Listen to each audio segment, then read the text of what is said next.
Pouvons-nous acclamer le Seigneur pour manifester notre présence?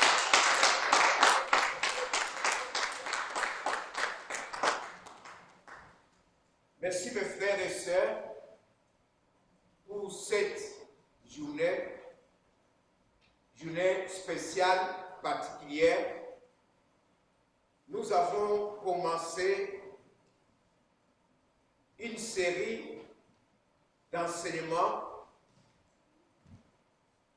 Je pense que c'était depuis le 10 août. Nous avons voulu clarifier certaines choses et mettre les points pour détruire, enlever certaines hérésies qui circulent dans les milieux chrétiens et même parmi des païens. Nous avons parlé du péché contre le Saint-Esprit. Nous avons parlé de l'assurance du salut. Nous avons donné du point de vue biblique ce que le Seigneur nous parle du salut. Qu'est-ce qui se passe lorsqu'on est en Jésus-Christ? Nous avons parlé pourquoi Jésus-Christ dit dans Luc 10, 3 qu'il nous envoie comme des brebis au milieu des loups, sans rien, sans aucune arme physique, sans aucun couteau. Nous avons parlé du baptême du Saint-Esprit. C'est quoi le blasphème contre le Saint-Esprit? C'est quoi? Est-ce qu'un chrétien, un vrai chrétien, peut-il blasphémer contre le Saint-Esprit? Est-ce que le vrai chrétien peut-il avoir un péché qui mène à la mort? Nous avons parlé de l'incarnation. Nous avons parlé du parler en langue la semaine passée et nous avons parlé légèrement de la régénération. Aujourd'hui, nous voulons, avant de clôturer cette série, parler de la Trinité. Est-ce que la Trinité est-elle biblique ou elle est satanique? La Sainte Trinité. Voilà là où le Seigneur nous amène. Je parlerai de la Trinité et par sa grâce, le dimanche prochain, je pourrai parler, donner ces témoignages. Comment est-ce que je suis devenu pasteur à un âge avancé? Qu'est-ce qui s'est passé pour que je devienne pasteur? Où est-ce que j'étais tout ce temps-là? Si c'est depuis 1982 que je suis dans le Seigneur, pourquoi tout ce temps et que dans les 2000, je devienne pasteur?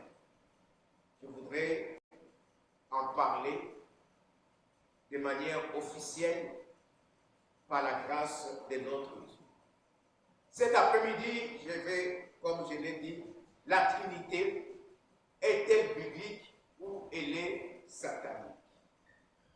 Bien-aimés, tout d'abord, je voudrais nous interpeller, nous rassurer que le mot Trinité n'est mentionné nulle part dans la Bible. Vous chercherez dans des Genèse Apocalypse, le mot Trinité ne s'y trouve pas.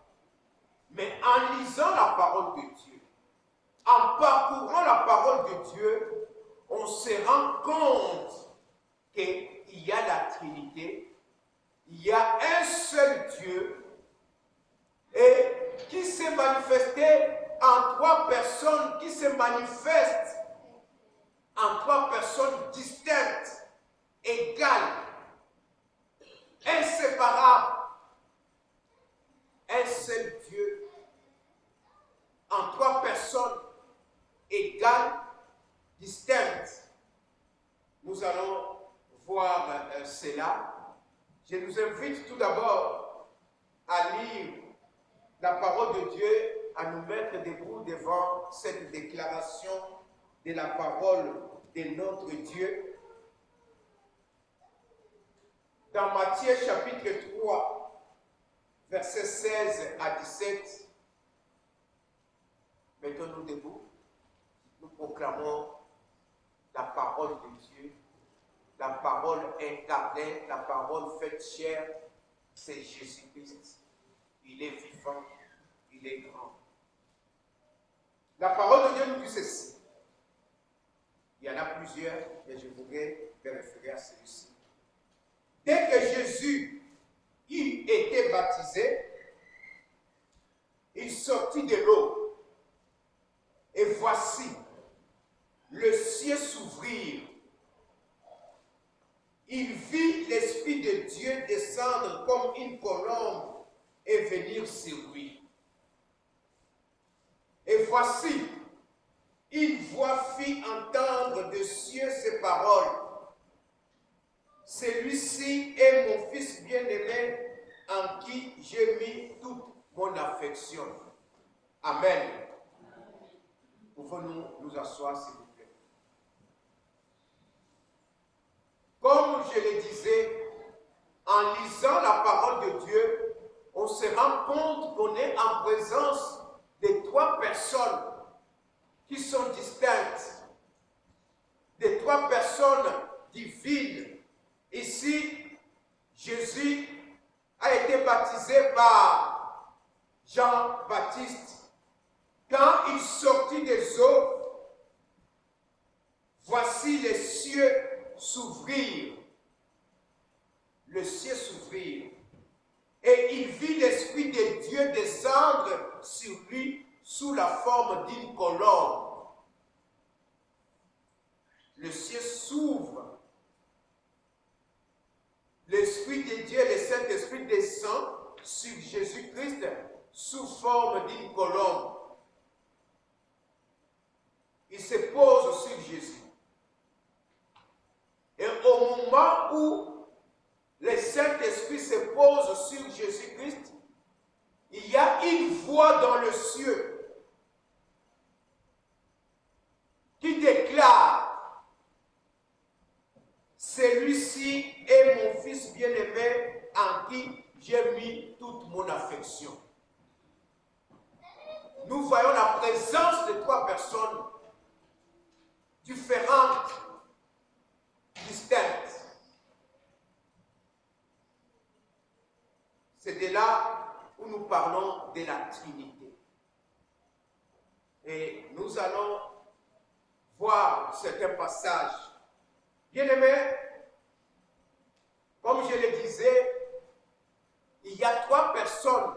Quand on dit Trinité, il y a trois personnes, mais nous parlons de la Trinité de trois personnes à un seul Dieu.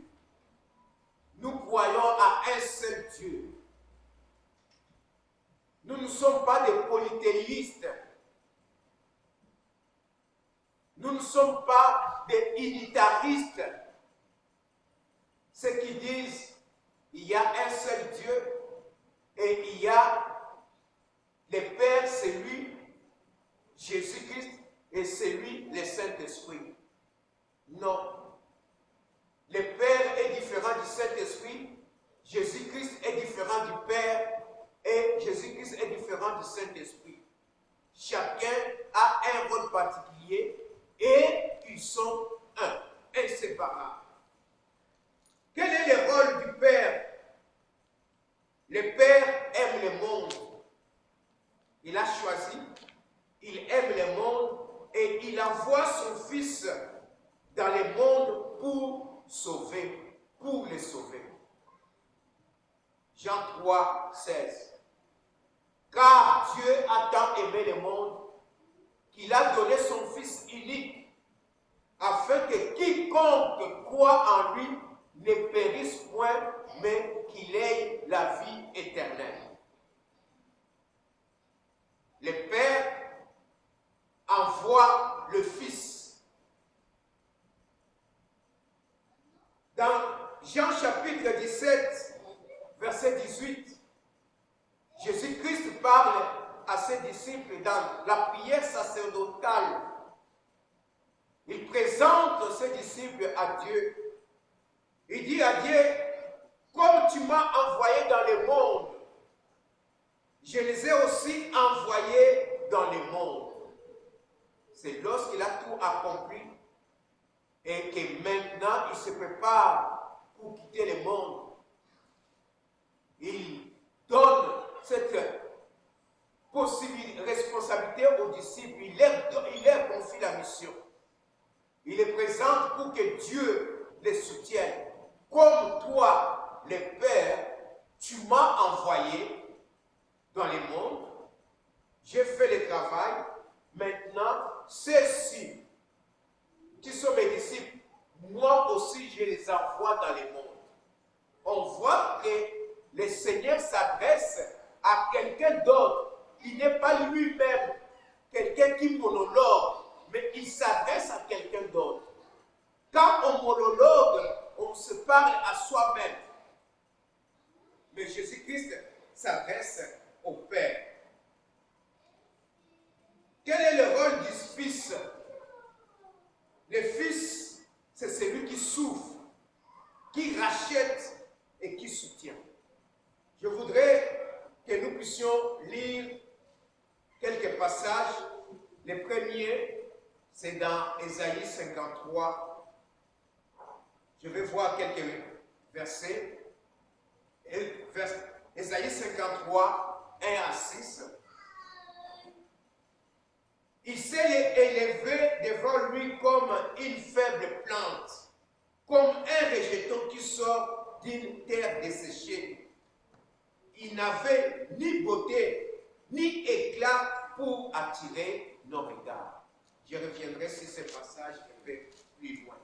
Méprisé, abandonné des hommes, homme de douleur et habitué à la souffrance. Il est venu, Jésus-Christ, pour souffrir à notre place. Nous sommes des pécheurs, nous étions des pécheurs séparés de Dieu, morts spirituellement.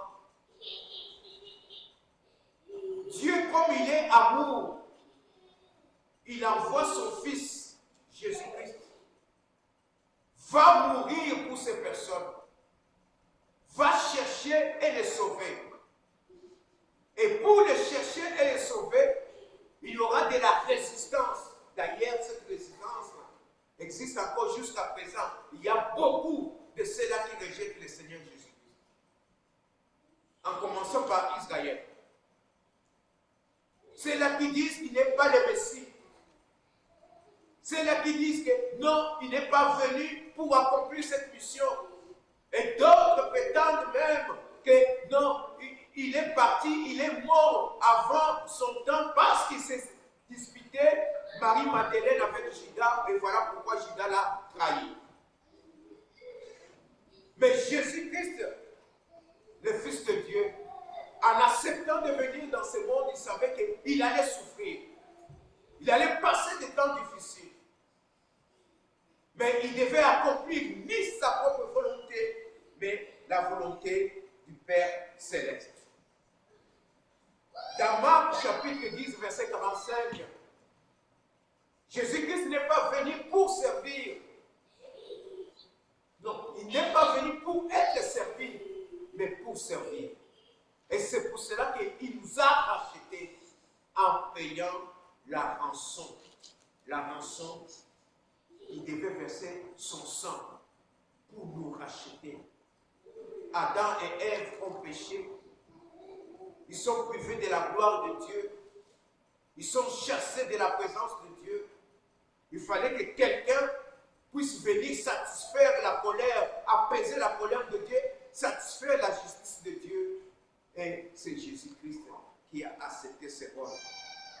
Dans Hébreux chapitre 7, verset 25, c'est aussi, et pour cela, qu'il peut sauver parfaitement ceux qui s'approchent de Dieu par lui, étant toujours vivant pour intercéder en leur faveur. Il peut sauver parfaitement. Quand Jésus-Christ sauve quelqu'un, il le sauve parfaitement. Pas à moitié, pas en laissant quelqu'un dans les doutes. salut, qu'un chrétien, celui qui a accepté Jésus-Christ, qui croit en Jésus-Christ, qui ne fait pas sa propre volonté, mais fait la volonté du Père, qui ne peut jamais perdre le salut. Amen. Les portes de l'enfer se sont fermées devant cette personne-là. Par contre, les portes du paradis se sont ouvertes quand le Seigneur viendra nous prendre, quand il reviendra dans ce monde, quand il viendra prendre son épouse. Nous serons ceux-là qui ont réellement donné leur vie à Jésus-Christ. Ils seront transportés dans cette allégresse et pour habiter là où Jésus-Christ est parti nous préparer une place. Jésus-Christ, il intercède jour et nuit en notre faveur. Voilà le rôle de Jésus-Christ. Le Père aime le monde, le Père envoie un sauveur dans le monde. Lui, il est dans le ciel, mais il envoie quelqu'un pour sauver, chercher et sauver l'humanité. Le Fils vient, il accepte de souffrir parce que ce qu'il devait traverser, ce qu'il devait vivre, il fallait aller jusqu'au bout. Il allait souffrir, il allait être rejeté et il devait verser de son sang à la croix de Golgotha et mourir en payant la dette des pécheurs, des rebelles que nous étions. C'est ce que le Fils est venu. Et le Saint-Esprit, lui, il est venu. Pourquoi? C'est celui qui nous régénère. Le Saint-Esprit, c'est celui qui vit en nous, qui nous vivifie, qui nous sanctifie. J'ai parlé le dimanche passé de la régénération. La régénération, c'est un acte par lequel le Saint-Esprit visite toute l'humanité. Le Saint-Esprit vient parler à quelqu'un, à son insu. Un impudique, un sorcier, un voleur, tout homme, toute femme. Le Saint-Esprit lui parle dans son cœur. Il enlève dans le cœur de cette personne le cœur de pierre et il met à la place un cœur de chair. À un moment donné, la personne méchante là, qu'on craignait à la maison, la personne sorcière là, c'est celle qui volait, qui mettait tout le monde mal à l'aise. Un jour, il vous dit, je vais partir à l'église.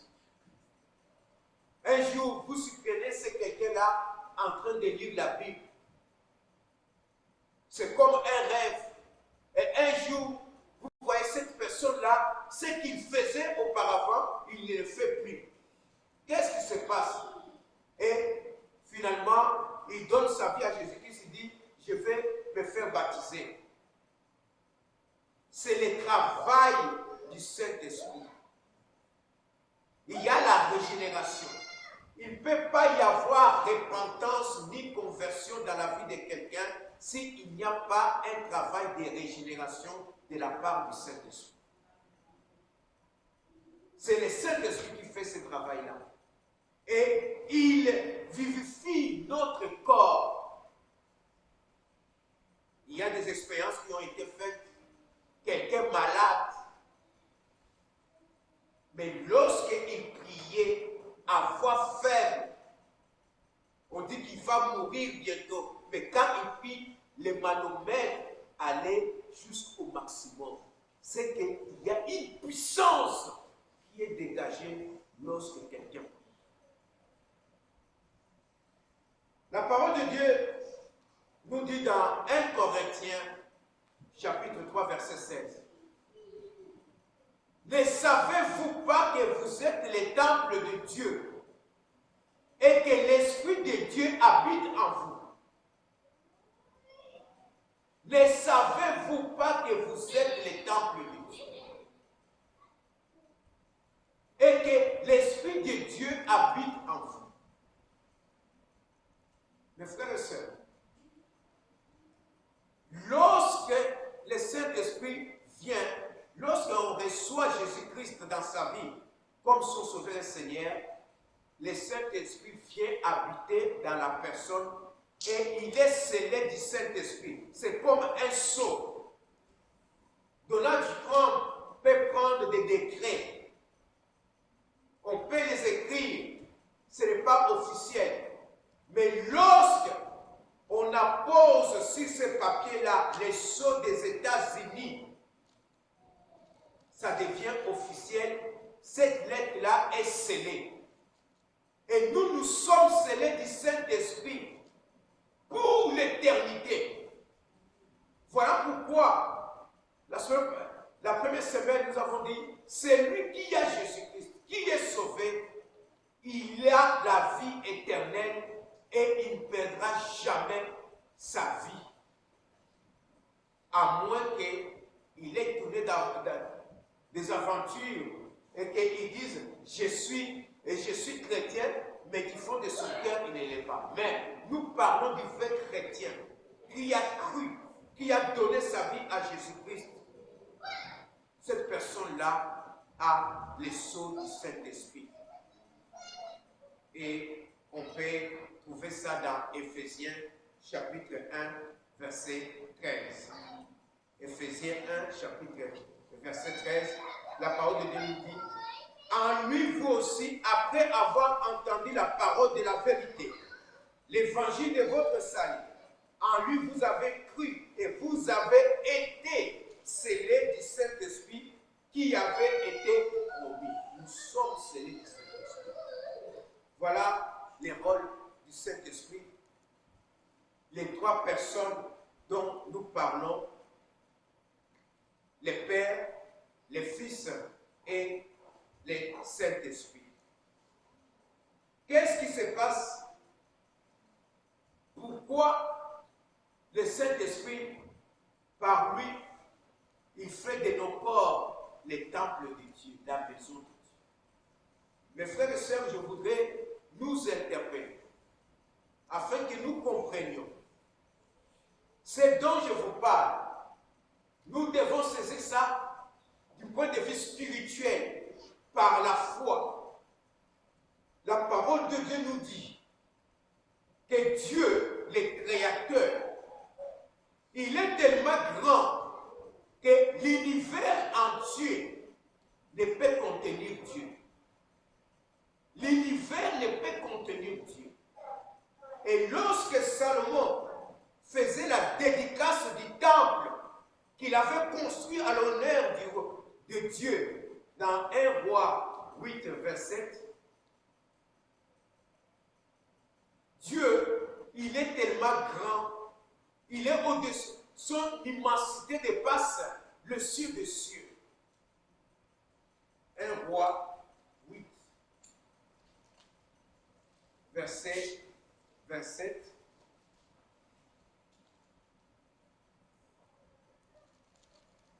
Mais quoi? Dieu habiterait-il véritablement sur la terre? Voici, les cieux et les cieux des cieux ne peuvent te contenir, combien moins cette maison que j'ai bâtie. Est-ce que nous comprenons cela? Les cieux des cieux ne peuvent contenir Dieu. Mais on dit que les temples, Dieu y habite. Ton corps, Dieu y habite. Quelle taille as-tu? Quelle grandeur as-tu? C'est spirituellement qu'on peut comprendre cela et par la foi. Si nous voulons voir la vie chrétienne de manière physique, nous ferons toujours naufrage. Mais ton corps, le Dieu qui est grand, accepte de venir habiter en toi. Jésus-Christ le dit, même dans Jean chapitre 14, je pense au verset, j'ai oublié le verset, il dit, c'est lui qui garde les commandements de Dieu. C'est lui qui obéit à ces commandements, lui et les pères viendront établir l'ère des mères dans cette personne-là. Si les cieux ne peuvent contenir Dieu, mais Dieu accepte de venir établir sa demeure en toi. Dieu vivre en toi. Voilà pourquoi on dit que les chrétiens sont des personnes les plus heureuses dans le monde. Parce que vous n'êtes pas seul. Je ne suis pas seul. Je suis le temple de Dieu. Et l'éternel Dieu désormais habite en moi. Il est en moi. Jésus-Christ dit, je suis dans le Père et vous êtes en moi, je suis en vous. Si Christ est dans le Père et nous sommes en lui, lui est en nous, cela veut dire aussi que le Père habite en nous. On aura en parler, ça ne fait pas partie de notre développement de cet après-midi. S'il y a incompréhension encore dans ce monde, c'est parce que l'homme, par son esprit limité, il veut saisir la vérité qui dépasse son entendement humain. Ça dépasse tout entendement humain. L'homme est incapable de saisir une vérité qui est infinie et éternelle.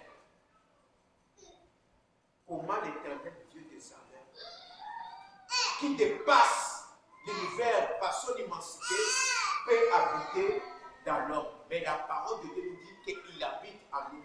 Nos corps sont devenus les temples de Dieu, la maison de Dieu. C'est la parole de Dieu, c'est la vérité.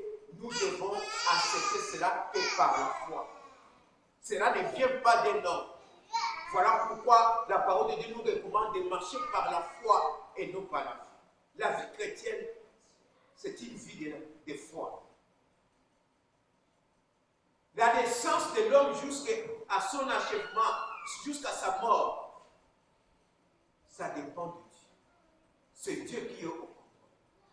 Et c'est Dieu que moi, je ne vois pas, que toi, tu ne vois pas, nous ne voyons que par la foi. Et il nous a donné sa parole. Sa parole est la vérité. Sa parole est la vie. Sa parole a été faite chair, Jésus-Christ. Et cette parole ne peut pas nous mentir. Cette parole est éprouvée. Elle est vivante. Et c'est cette parole qui nous déclare que nos corps, si nous obéissons à la parole de Dieu, au commandement de Dieu, deviennent les temples de Dieu et que le Père y habite. Quelle grâce avons-nous? Dieu le Créateur est plus grand que toutes choses. Nous avons parlé du baptême dans les Jourdains.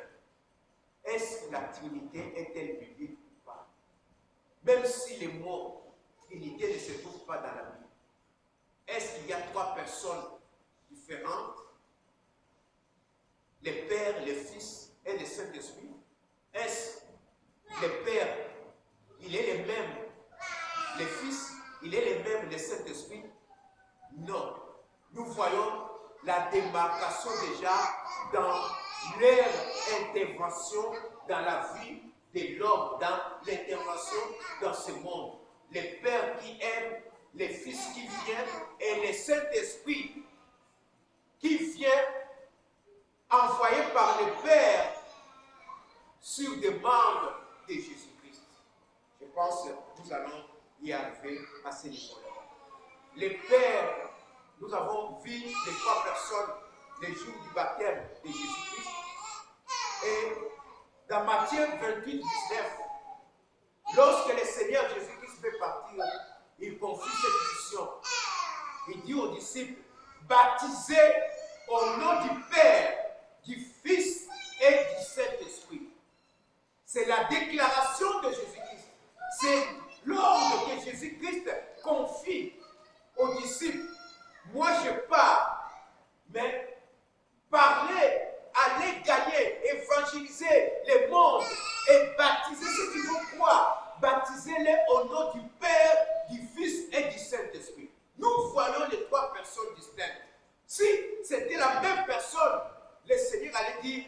baptisez-les au nom du Père, c'est tout simplement. Mais il spécifie très bien, baptisez-les au nom du Père, du Fils et du Saint-Esprit.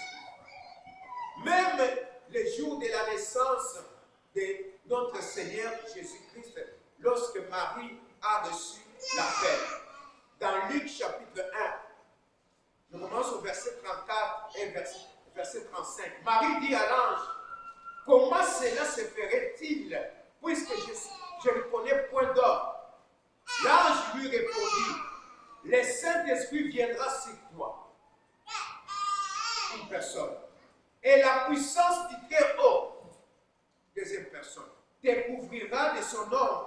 C'est pourquoi le saint enfant qui naîtra de toi sera appelé Fils de Dieu, troisième personne. Il y a des démarcations. Le Père a un rôle, le Saint-Esprit a un rôle et le Fils de Dieu a un rôle. Voilà, bien-aimés, quand nous parlons de la Trinité, nous parlons de la présence de ces trois personnes qui sont égales. Ce sont des personnes divines. Nous allons parler, nous allons voir, parcourir si ce sont des personnes divines. Et surtout pour parler du Père, là, il n'y a pas, les gens ne parlent pas. Ils acceptent. Mais sachons que le Dieu, le Père dont nous parlons, Dieu est esprit. On ne peut faire aucune représentation adéquate de Dieu. Dieu est esprit. Si on nous parle de Jésus-Christ, Jésus-Christ aussi est esprit. N'est-ce pas que Moïse a vu le Père sous forme d'un buisson ardent? Et je pense que c'est dans Exode chapitre 3. Élie, le prophète Élie, lui, quand il était dans la grotte, il cherchait, il attendait Dieu. Il y a eu des tempêtes. Et quand il est sorti, il s'est rendu compte que ce n'était pas Dieu. Mais il y a eu un vent doux et léger. Et là, il a dit, c'est l'Éternel Dieu des armées. Il est sorti rencontrer l'Éternel pour recevoir la mission que Dieu devait lui confier. Abraham, lui, il a vu Dieu sous forme d'un passant. Genèse chapitre 18. Il a vu trois personnes qui passaient. Et il a dit, non, vous ne pouvez pas passer de la sorte. Asseyez-vous sous cette arbre. Je vais apprêter quelque chose, je vais prendre de l'eau pour vous laver les pieds. Et c'était l'Éternel. Donc, l'Éternel Dieu a plusieurs formes. Quand on dit, on construit des statues, on dit, c'est Dieu, on doit s'agenouiller devant ces statues. Il n'est pas Dieu. Dieu est esprit. On ne peut pas le voir physiquement. Il est Yahweh. Et quand Moïse lui a dit, que dirai-je aux enfants d'Israël? Il répondit à Moïse dans Genèse 3, 14 à 15. Va leur dire que je m'a envoyé. L'Éternel est celui qui est. Il est Yahweh. C'est ça l'Éternel Dieu des armées. Là, nous parlons de l'Éternel du Père. Jésus-Christ est-il Dieu? Lisons Colossiens chapitre 1, verset 15 à 17. Colossiens 1. Il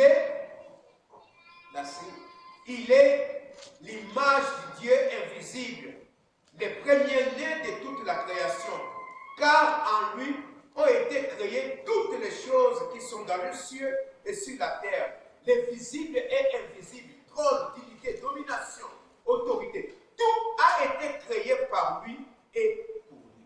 Je peux m'arrêter. Tout a été créé pour lui et par lui.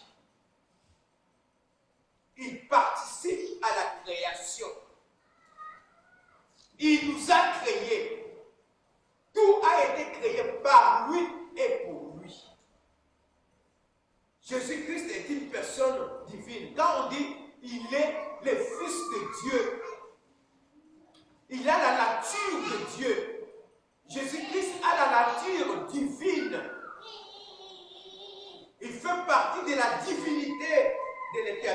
des Amen. Dans Jean chapitre 5, versets 58 à 59, là, il s'adresse aux Juifs. Il leur dit que Abraham, ma vie, il connaît Abraham. On dit, mais toi, à peine tu es encore un enfant, tu n'as pas encore 50 ans. Nous n'oublions pas qu'il y a la préexistence de Jésus-Christ. Avant que le monde soit créé, Jésus-Christ existe. Le Saint-Esprit existe. Et quand on parle du Fils, c'est pour montrer la présence, l'arrivée du Fils de Dieu. Ce sont trois personnes égales, mais j'ai parlé de l'incarnation. L'incarnation, ce n'est pas ce que le monde oriental nous montre. Quand tu fais les péchés, tu meurs, tu vas naître noir, tu vas naître chien, tu vas naître arbre, tu vas naître vache et éléphant, et après des multiples. On ne sait pas jusqu'à quand ils vont atteindre la perfection. Non. L'incarnation concerne un être divin qui prend la forme humaine. C'est ça l'incarnation. L'incarnation biblique. Jésus-Christ qui est Dieu. Dieu dit, qui vais-je envoyer pour sauver l'homme?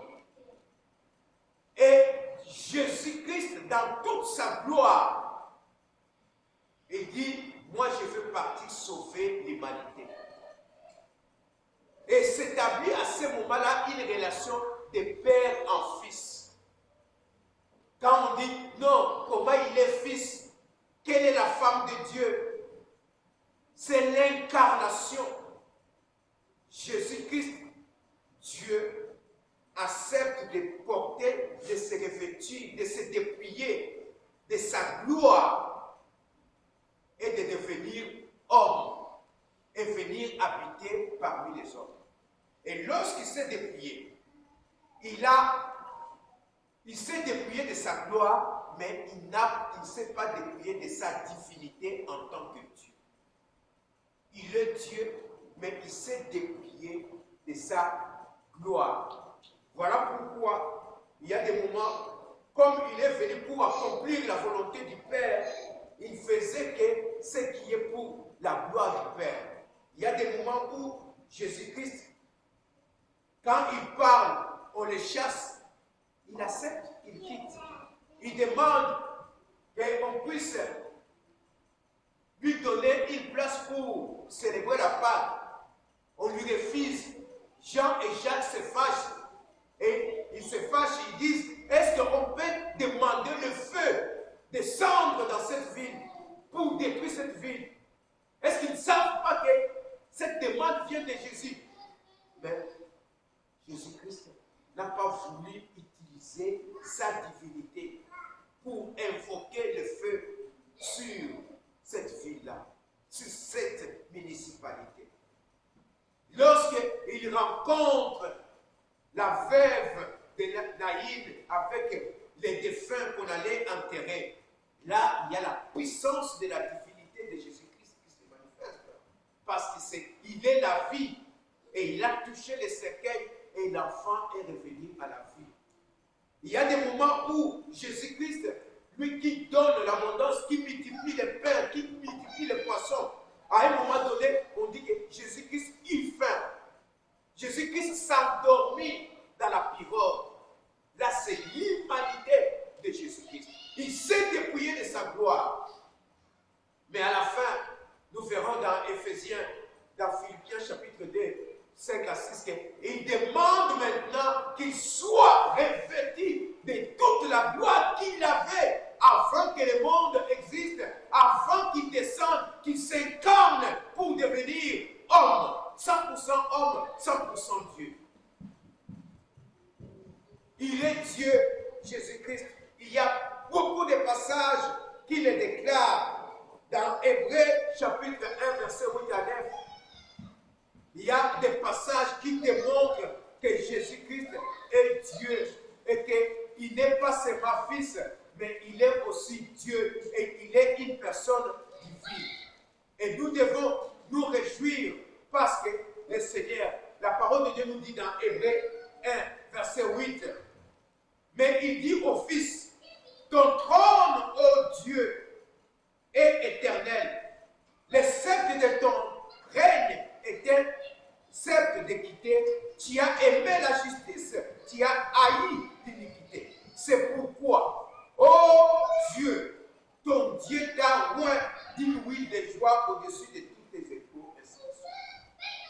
Bien-aimé, c'est l'Éternel Dieu, le Père, qui fait le témoignage de Jésus-Christ, qui dit, ton trône, ô Dieu, est un trône d'équité. C'est pourquoi ton Dieu t'a oint. C'est Jésus-Christ. Il est une personne divine. Quand Thomas n'était pas là, et quand il est revenu, on lui a dit, le Seigneur est ressuscité. Il a dit, non, si je ne m'aime pas, je ne touche pas, je n'accepte pas. Dans Jean chapitre 20-28, quand le Seigneur est apparu à Thomas, le Seigneur a dit, avance, touche. C'est à ce moment-là que Thomas dit, mon Seigneur est mon Dieu. Il a loué le Seigneur Jésus-Christ. Jésus-Christ n'a pas refusé cette gloire. Or, Dieu ne partage jamais sa gloire à quelqu'un d'autre. Si Jésus-Christ n'était pas Dieu, il allait dire non. Ne m'adore pas de la sorte, je ne suis pas Dieu. Mais qu'est-ce que Jésus-Christ lui a dit? Tu as cru parce que tu as vu. Et heureux ceux qui croient sans avoir vu.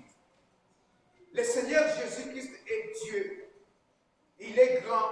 Dans Jean 14, 19, quand il a dit je vais partir, les disciples étaient tristes d'être séparés de leur maître Raboumi. Qu'est-ce qu'ils allaient devenir? Et finalement, Philippe sort et dit, s'il allait dire, Seigneur, montre-nous les pères, cela nous suffit. En d'autres termes, il ne voulait pas rester orphelin. Montre-nous les pères, que cela nous console. Même si tu partais, que nous sachions que nous sommes restés, les pères est là. Dans Jean 14, 19, le Seigneur Jésus-Christ dit à Philippe, encore, verset 9, mais Jésus lui dit, il y a si longtemps que je suis avec vous, et tu ne m'as pas connu, Philippe. Celui qui m'a vu a vu les pères. Comment dit-il? Montre-nous les pères. Celui qui m'a vu a vu les pères. Celui qui a vu Jésus a vu les pères. Lui et les pères, ils sont un.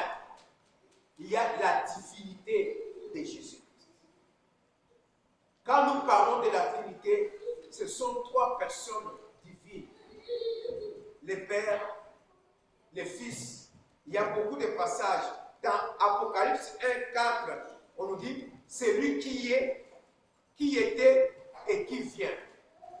Quelqu'un qui vit éternellement, c'est quelqu'un qui a la grâce, c'est celui qui est divin. Il a la nature divine. Il n'a ni commencement ni fin. L'alpha et l'oméga. Donc, le commencement de toutes choses et la fin de toutes choses. C'est pour parler d'une manière que le Seigneur Jésus-Christ vit éternellement. Et voici ce témoignage. Dieu nous a donné la vie éternelle. Cette vie est dans son Fils. Celui qui a le Fils a la vie. Celui qui n'a pas le Fils de Dieu n'a pas cette vie. Et je vous ai écrit cela afin que vous sachiez que vous avez la vie éternelle, vous qui croyez au nom du Fils de Dieu. Et même dans ce passage-là, dans 1 Jean 5, verset 20, on nous parle que Jésus-Christ c'est lui le véritable Dieu. Ésaïe 9, 5 nous parle, un fils vous est né, on l'appelle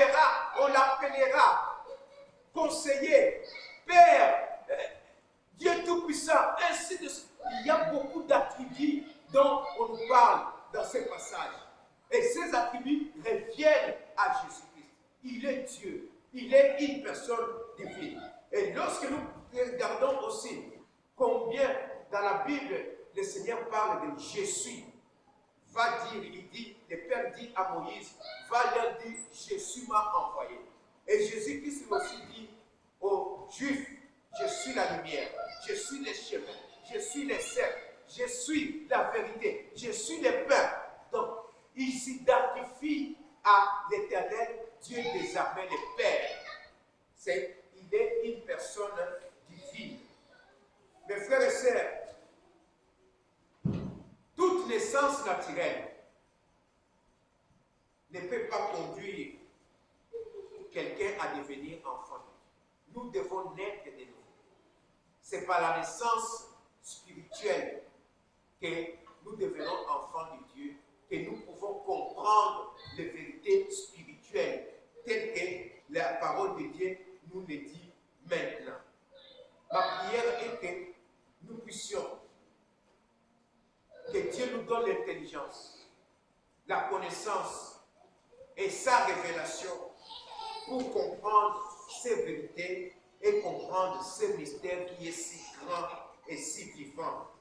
Car dans Colossiens chapitre 2, la parole de Dieu nous dit, en Jésus-Christ habite corporellement toute la plénitude de la divinité. Donc en Jésus-Christ habite corporellement toute la plénitude de la divinité. Jésus-Christ, il y a beaucoup qui disent, il est Seigneur, mais il n'est pas Dieu. Et d'ailleurs, celui qui est mort sur la croix, ce n'est pas lui. Comment? S'il est Dieu, il peut mourir. Il se dit qu'il s'est incarné. Et lorsqu'on comprend l'incarnation, c'est quoi? À ce moment-là, je pense que ces personnes-là comprendront. Parce que qui peut comprendre cela, c'est celui qui est sauvé. Les choses spirituelles, quand elles tombent sur un homme animal, c'est une folie pour celui, pour lui plutôt. Jésus-Christ est Dieu parce qu'il participe à la nature divine. Parlons du Saint-Esprit.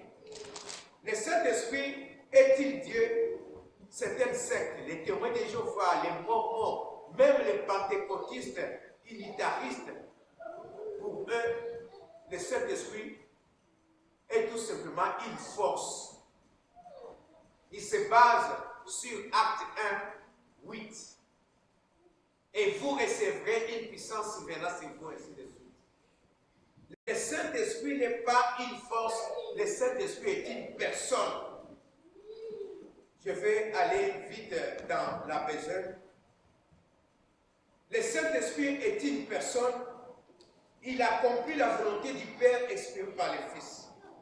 Jean 14, verset 16 nous dit, « Et moi je prierai le Père, et il vous enverra un autre consolateur, afin qu'il demeure éternellement avec vous. » Qu'il demeure éternellement avec vous. Et je demanderai au Père qu'il vous envoie un autre consolateur. Jésus-Christ est notre consolateur, mais il demande un autre consolateur.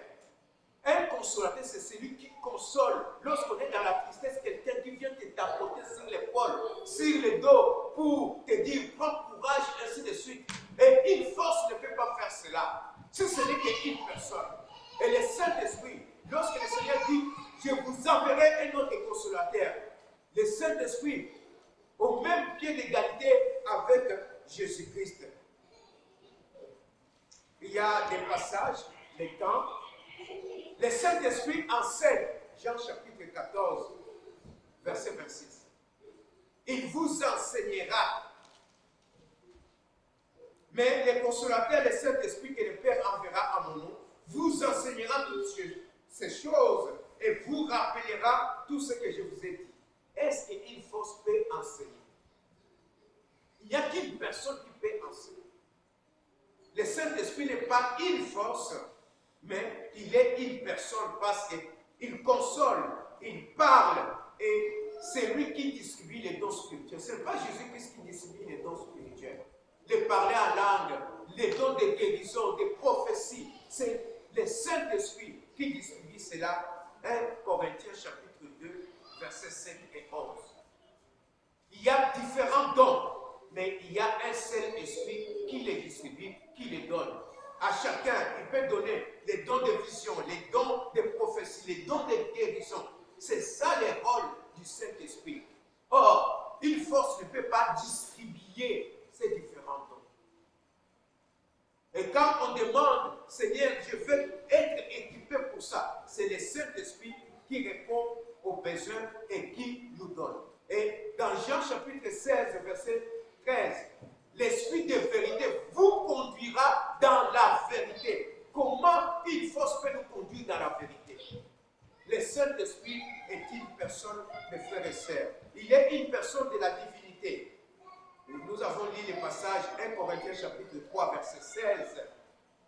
Ne savez-vous pas que vous êtes le temple de Dieu et que l'Esprit de Dieu habite en vous? Là où il y a le Saint-Esprit, le corps devient automatiquement le temple de Dieu. La divinité du Saint-Esprit. Actes chapitre 5, verset 3 à 5. Lorsque Ananas et Saphira ont vendu leurs biens, à l'époque, les anciens mettaient tout en commun. Ils vendaient leurs biens pour vivre l'action fraternelle. Ils ont vendu leurs biens, mais ils ont caché une partie d'argent. Et lorsqu'ils sont partis rapporter cela à Pierre, Pierre, animé du Saint-Esprit, leur a dit, ce n'est pas la vérité, vous avez trompé, vous avez gardé une partie. Mais sachez-le que vous n'avez pas trompé aux hommes, vous avez menti à Dieu. Quand on trompe le Saint-Esprit, on trompe Dieu. Le Saint-Esprit est Dieu. Et il y a aussi 2 Pierre 1, 21. On peut lire. Ce n'est pas par la volonté d'un homme qu'une prophétie a été apportée, mais c'est poussé par le Saint-Esprit que des hommes ont parlé de la part de Dieu. Et le Saint-Esprit sonde le cœur et même la pensée de Dieu. Qui peut sonder la pensée de Dieu si ce n'est que Dieu lui-même? Le Saint-Esprit n'est pas une force, il est une personne. Il est aussi une personne divine. Il est Dieu. Parce que là où le Saint-Esprit, quand il habite, il fait de ce corps le temple de Dieu. Et quand on trompe le Saint-Esprit, on ne trompe pas un homme, on trompe Dieu. Et il est là aussi, il nous donne la vie.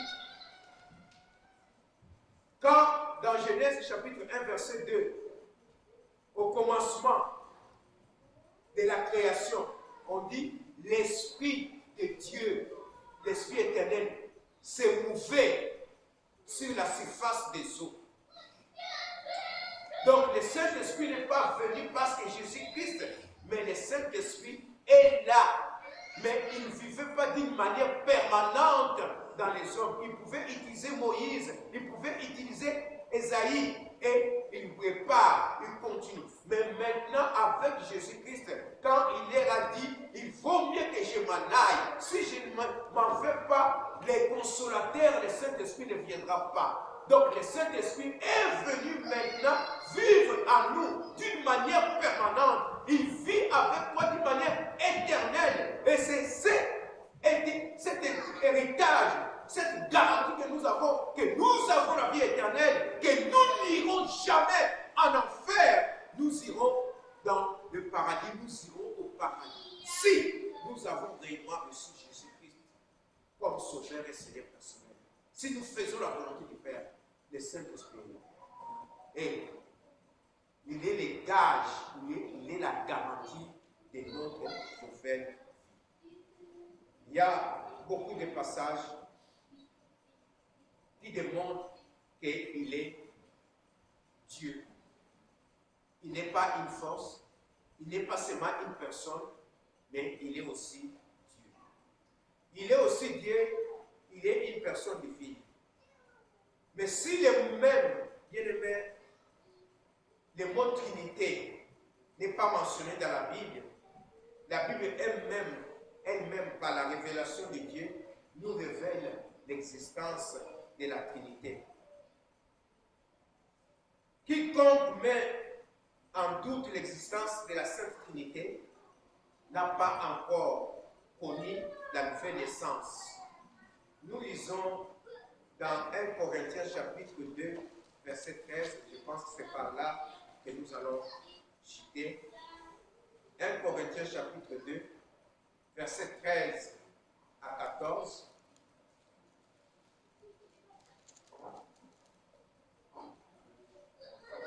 13 à 14. Et nous en parlons, non avec des discours qu'enseigne la sagesse humaine, mais avec ce qu'enseigne l'Esprit, employant un langage spirituel pour les choses spirituelles. Un homme animal ne comprend pas les choses de Dieu. Vous trouverez des gens, non, le Saint-Esprit c'est une force. Non, Jésus-Christ, il est seulement Jésus, il n'est pas Dieu. Non, la doctrine là de la Trinité, elle est satanique. Mais lorsqu'on reçoit Jésus-Christ dans sa vie comme son sauveur et Seigneur personnel, on reçoit la révélation de la part de Dieu. Cette révélation spirituelle, parce qu'on va parler des choses spirituelles.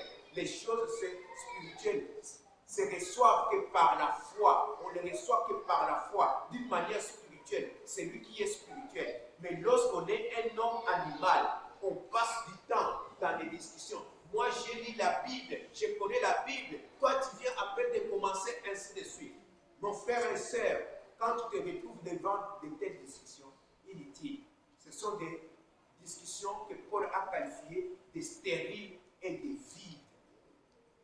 Mais quand, en employant un langage spirituel pour des choses spirituelles, mais l'homme animal ne reçoit pas les choses de l'Esprit de Dieu, car elles sont une folie pour lui, et il ne peut les connaître parce que c'est spirituellement qu'on en juge. Voilà pourquoi, même quand on dit dans l'église telle, oh, il y a des membres, on dit telle doctrine, on rejette la Trinité. Quand vous rejetez la divinité de Jésus-Christ, quand on rejette la divinité du Saint-Esprit, en quoi on est chrétien? Parce qu'on est chrétien, parce qu'on reconnaît que Jésus-Christ est Fils de Dieu, il est Dieu, le Saint-Esprit est là, notre consolateur, il est Dieu, le Père, il est Dieu, Jésus-Christ est venu. Non, pourquoi? Si Jésus-Christ est Dieu, il ne connaît pas la date de son retour sur cette terre. Il ne connaît pas la date de son retour, c'est dans son humanité. Tout simplement parce que Jésus-Christ s'est incarné. En s'incarnant, il s'est dépouillé de sa gloire. Il est devenu même inférieur aux anges. Jésus-Christ est devenu même inférieur aux anges. Tout cela pourquoi? Pour nous chercher afin de nous amener à l'éternel des désastres. Non, Jésus-Christ est né, il est dans les péchés parce qu'il est né d'une femme. Non, c'est Adam qui a péché parce qu'il a reçu des instructions de la part de Dieu. Et quand on dit les péchés, c'est lorsqu'il y a l'homme et la femme. Mais ici, dans Luc 1, 35, on voit bien que l'Esprit Saint viendra sur Marie et le Père très haut couvrira Marie de son nom et elle sera enceinte et naîtra Jésus-Christ, le Fils de Dieu. C'est spirituel. Mes frères et sœurs, il y a des gens qui se déroutent encore. Le diable est en train de combattre pour amener les gens dans les doutes comme il a fait dans les jardins d'Éden, afin que la femme doute de la promesse de Dieu et que Adam endurcisse son cœur. La parole de Dieu nous est accordée pour nous éclairer. La parole de Dieu apporte l'intelligence à tous ceux qui obéissent à l'Éternel des désordres. Nous devons croire à cette parole. Cette parole, elle n'est pas pour les anges, elle est pour toi et moi. Le Seigneur Jésus-Christ est vivant, le Saint-Esprit est à nous. Et le Seigneur Jésus-Christ nous a dit, il ne nous abandonnera pas, il ne nous laissera pas orphelins. Il est présent. Le Père est présent, le Fils est présent et le Saint-Esprit est présent en chacun de nous. Jésus-Christ est Dieu. Il a accepté de s'incarner afin de nous sauver. En s'incarnant, il s'est dépouillé de tout. Ceux qui doutent encore, qui disent qu'il n'est pas Dieu, ils ne connaissent pas la grâce de Dieu. Ils sont nés naturellement, mais non spirituellement. Voilà pourquoi, mes frères et sœurs, je vais renforcer, revenir sur certains points que j'ai sautés les dimanches prochains, les jours où je vais donner des témoignages. À nous, nous devons tout simplement dire, lorsqu'on nous pose parfois certaines questions, voyez les contextes dans lesquels la parole de Dieu est dite. Comme je parlais concernant les dons sur les palais en langue ou d'autres, les baptêmes du Saint-Esprit, voyons dans quel contexte.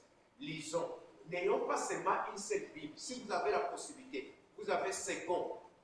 Achetez la parole vivante. Achetez Scofield. Achetez d'autres versions, 2 ou 3 versions. Parce que même dans le monde actuel, la maison de la Bible, il y a la personne, il y a des gens qui sont là, qui traduisent, qui ne sont pas chrétiens, mandatés par l'ennemi pour changer certains mots de la Bible. Voilà pourquoi on doit avoir 2 ou 3 versions de la Bible en lisant, comparer, et vous allez bien comprendre.